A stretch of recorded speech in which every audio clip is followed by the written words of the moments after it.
selamat datang di Beetle Channel, semoga kita bahagia. Jangan lupa subscribe, like, komen dan share agar channel ini semakin berkembang. Terima kasih. Bab 1008. Jasper setuju untuk bertemu Wayne di Imperial Kitchen. Ketiganya sekarang jauh lebih dekat daripada ketika mereka pertama kali bertemu, tetapi masih ada penghalang tak terlihat antara Jasper dan dua lainnya. Jasper masih memiliki senyum di wajahnya ketika dia menjabat tangan Wayne. Kemudian, dia mengeluarkan satu set lengkap dongeng Grimm's. Baik volume 1 maupun 2. Saya tahu bahwa Anda adalah penggemar dongeng, dan Anda sangat menyukai karya Grimm's, Marlon. Jadi saya meminta seseorang menemukan satu set lengkap di Harbor City. Saya harap itu sesuai dengan keinginan Anda. Wayne terkejut menerima hadiah seperti itu. Terima kasih, Tuan Lane. Saya akan menghargai hadiah ini. Wayne meletakkan buku-buku itu dengan gembira. Ketiganya kemudian duduk di kursi mereka. Baik Jasper maupun Wayne sangat menyadari bahwa hadiah ini hanyalah pembuka percakapan. Tidak peduli seberapa berharganya hadiah ini, itu tidak akan mempengaruhi negosiasi mereka nanti. Makan malam dimulai dan bukannya langsung ke negosiasi bisnis, Jasper mengobrol tanpa tujuan dengan Wayne dan Jose. Setelah menjalani 5 hingga 6 dekade kehidupan masa lalunya dan telah melalui cukup banyak dalam garis waktu ini, Jasper dapat menambahkan 2 sennya sendiri ke topik apapun. Wayne juga orang yang banyak bicara, jadi ditambah dengan komentar Jose sesekali, suasananya harmonis saat ketiganya mengobrol. Setelah makan malam selesai, Jasper meletakkan peralatan makannya dengan ringan. Pada saat itu, dua pria yang suatu hari nanti akan menjadi tokoh paling tangguh di Summerland di Industri.com mau tidak mau meletakkan peralatan makan mereka juga. Tidak peduli apa masa depan mereka, kekayaan dan status Jasper saat ini bukanlah sesuatu yang bisa dibandingkan dengan Wayne dan Jose. Jadi, tidak pantas jika mereka terus makan begitu. Jasper berhenti. Oh, benar. Sesuatu yang menarik terjadi hari ini. Jasper menceritakan kembali kejadian sore itu tentang Tuan Cain dan Jill. Lagi pula, Echo, yang terlibat dalam insiden itu, terkait erat dengan Abylon. Wayne mengerutkan kening. Perwakilan Softwind yang paling sering dihubunginya, tanpa diragukan lagi, adalah Presiden Cabang Summerland, Echo Well. Dia mengerti karakter pria ini. Dia sangat bejat dan memiliki jimat untuk kecantikan Summer. Mungkin itu ada hubungannya dengan tinggi badannya yang kerdil, tetapi Echo paling menyukai keindahan berkaki panjang. Wayne telah menerima banyak permintaan tidak masuk akal dari Echo sebelumnya, dan itu membuatnya sedikit pusing. Dia hanya tidak menyangka pria itu akan menatap Jill juga. Jasper melihat ekspresi Wayne dan Jose berubah menjadi lebih buruk dan tahu bahwa rencananya berhasil. Namun, cerita ini hanyalah pembuka percakapan.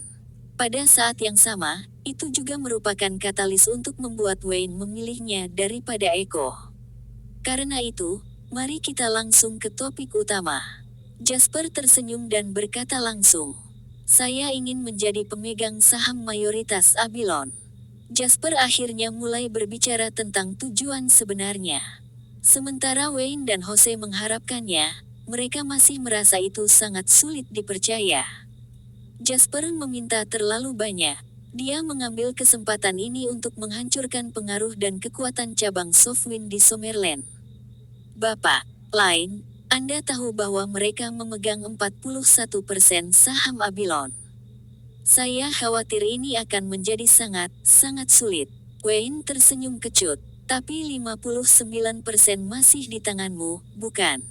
Jasper menjawab, sudah mengharapkan reaksi seperti itu dari Wayne. Wayne dan Jose bertukar pandang saat yang terakhir menjawab, Tuan Lane, aku khawatir menekan Softwind secara paksa dengan saham kita hanya akan menghasilkan perselisihan yang tidak dapat diperbaiki antara kedua belah pihak. Kesalahan sekecil apapun dan Abylon akan berakhir. Bab 1009. Jasper bangkit dan berjalan untuk berdiri di belakang Wayne dan Jose. Dia meletakkan tangannya di masing-masing bahu mereka dan membungkuk sedemikian rupa sehingga kepalanya berada di antara kedua pria itu. Selama kami memiliki 18 pendiri, selama kami memiliki kalian berdua, Tuan Marlon dan Tuan Salazar, lalu siapa yang peduli jika Abilon jatuh? Selalu ada kompi lain Abilon lain. Ini adalah konsep yang sederhana dan aku yakin kalian berdua mengerti ini. Wayne menatap Jasper dalam-dalam dan bertanya dengan sungguh-sungguh, apa yang Anda inginkan, Tuan Lain? Aku. Jasper terkekeh dan menegakkan dirinya untuk menjawab. Hudson Moore dari Trizone menanyakan pertanyaan serupa padaku saat itu. Saya mengatakan kepadanya bahwa saya ingin mengubah Trizone menjadi perusahaan besar senilai triliunan di pasar. Tapi sekarang, Jasper menatap Wayne. Mata pria itu bersinar dengan kepastian dan kepercayaan diri yang luar biasa. Saya dapat memberitahu Anda bahwa saya berencana untuk membuat Abilon menjadi perusahaan terbesar dan paling dihormati di luar sana. Nilai pasarnya tidak penting karena akan bertanggung jawab atas masyarakat secara keseluruhan. Ini akan segera mengubah cara hidup masyarakat. Wayne terlonjak saat mendengar Jasper. Dia merasakan darah mengalir panas melalui pembuluh darahnya saat jantungnya berdebar tak menentu di dadanya. Semburan darah hangat mengalir ke otaknya saat keringat mulai bercucuran di dahinya. Tidak ada yang tahu, Wayne juga tidak pernah memberitahu siapapun, bahwa dia tidak pernah mendirikan Abilon untuk uang. Dia hanya ingin memulai perusahaan besar yang akan mengubah hidup semua orang. Menghasilkan uang secara kebetulan menjadi jalan yang tak terhindarkan menuju tujuan itu. Dia tahu tidak ada yang akan percaya padanya jika dia mengatakan ini. Faktanya, melakukan itu hanya akan membuat mereka mengejeknya. Namun, pada hari ini, dia akhirnya merasakannya bersama Jasper. Perasaan menemukan belahan jiwanya yang benar-benar mengerti apa yang diinginkannya. Jasper memandang Wayne dan melanjutkan dengan muram, Marlon. Baik itu Sofwin atau investor kapitalis lainnya, mereka hanya akan berinvestasi di Abilon karena mereka melihat potensi Anda untuk menghasilkan keuntungan besar di masa depan. Tapi aku berbeda dari mereka. Apa yang saya lihat adalah dunia yang sama sekali baru, dunia yang bisa kita ciptakan bersama. Darah mengalir deras ke kepalanya dan Wayne hampir langsung setuju karena kegembiraan belaka. Pada saat genting itu, kata-kata Jose mengalir di atasnya seperti seember air dingin. Bapak, Lain, Sofwin telah menginvestasikan lebih dari 25 juta dolar AS di Abilon. Selain itu, Miles telah memberitahu kami bahwa dia bersedia berinvestasi lebih banyak selama Abilon membutuhkannya. Jika kita mengusir Sofwin sekarang, tidak peduli seberapa menarik masa depan yang Anda bicarakan ini. Anda masih harus menghadapi Sofwin, lawan yang tangguh. Kata-kata Jose menyadarkan Wayne dari angan-angannya. Pikiran pria itu segera menjadi tenang dan jernih. Sementara itu, Jasper sedikit mengernyit. Sejujurnya, Jasper benar-benar ingin Julian masuk dan menutup mulut Jose jika dia bisa. Kemitraan Jasper dengan Wayne akan berhasil jika bukan karena Jose. Namun, perilaku pria itu menunjukkan betapa pragmatisnya dia. Tidak ada gunanya mencoba membangun visi bersamanya, karena dia hanya percaya apa yang dia lihat. Apakah 25 juta banyak? Jasper menjawab dengan tenang. Jasper mengangkat tangan untuk menghentikan Jose ketika Jose mencoba mengatakan sesuatu, dan melanjutkan dengan megah, dalam hal investasi, saya tidak akan memberi Anda kurang dari Sofwin. Pada saat yang sama, yang saya butuhkan adalah dukungan penuh dari pemegang saham Abilon untuk melawan Sofwin. Aku akan melakukan segala sesuatu yang lain. Bab 1010. Saya akan berinvestasi pada Anda dan saya akan melakukan kerja keras, sementara yang perlu Anda lakukan hanyalah memilih saya ketika saatnya tiba. Wayne dan Jose bertukar pandang sebelum yang terakhir memberitahu Jasper, Tuan Lain, saya harap Anda bisa memberi kami alasan yang cukup untuk mempercayai Anda saat itu. Jika tidak, maafkan kami karena memilih Sofwin, yang membantu kami di saat kami membutuhkan, bukan Anda. Jasper tersenyum. Bagus untuk membalas kebaikan dengan kebaikan. Tetapi jika Anda tahu bahwa pihak lain menyimpan niat buruk, lalu mengapa membalas kejahatan dengan kebaikan? Jose sedikit mengernyit. Dia agak tidak menyukai kekuatan Jasper dan tidak ingat apa yang disebut niat buruk Sofwin. Bapak, lain, izinkan kami mendiskusikan ini selama 2 hari lagi. Jose kemudian menarik Wayne pergi. Jasper menyipitkan pandangannya saat dia melihat keduanya pergi dengan saksama. Di sebuah hotel di kota Nauritus. Eko saat ini mondar-mandir dengan frustrasi. Di sampingnya, Yona terlihat menyedihkan dan cukup lucu dengan perban menutupi hidungnya. Apakah masih belum ada kabar? Eko berhenti berjalan hendak bertanya pada Yona. Yona menjawab dengan gerutuan berat, belum. ***. Eko mengutuk dan berkata dengan muram, pertama itu Abilon Ing, dengan Jasper yang melompat keluar untuk menimbulkan masalah, sekarang kita bahkan tidak bisa menghubungi Byron. Apa yang dilakukan anjing Somir ini? Apakah dia tidak tahu aku sangat menyukai wanita itu? Beraninya dia menghilang dariku sekarang. Saat itu, laptop Eko di atas meja menyala. Yona segera pergi untuk memeriksanya dan dia memberitahu Eko, Pak. Pak Son meminta panggilan video. Hubungkan. Eko duduk di depan laptop dengan serius sambil merapikan pakaiannya. Setelah ini, seorang lelaki tua kurus dan pendek muncul di layar laptop.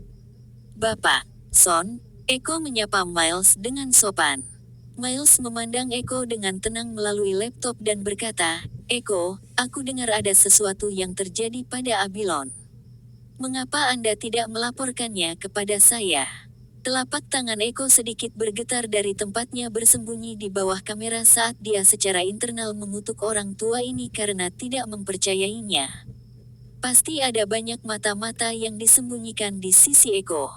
Meski begitu, pria itu menjawab dengan sopan. Bapak, Son, sesuatu memang terjadi. Seseorang ingin berinvestasi di Abilon dan mereka meminta persentase saham yang sangat tinggi. Investasi mereka akan mengancam posisi kami di Abilon. Apakah kamu sudah menanganinya? Miles bertanya tanpa ekspresi. Aku sedang menghadapinya sekarang, jawab Eko dengan kepala tertunduk. Tidak kompeten. Miles berteriak dan memarahi. Ya, Tuan Son.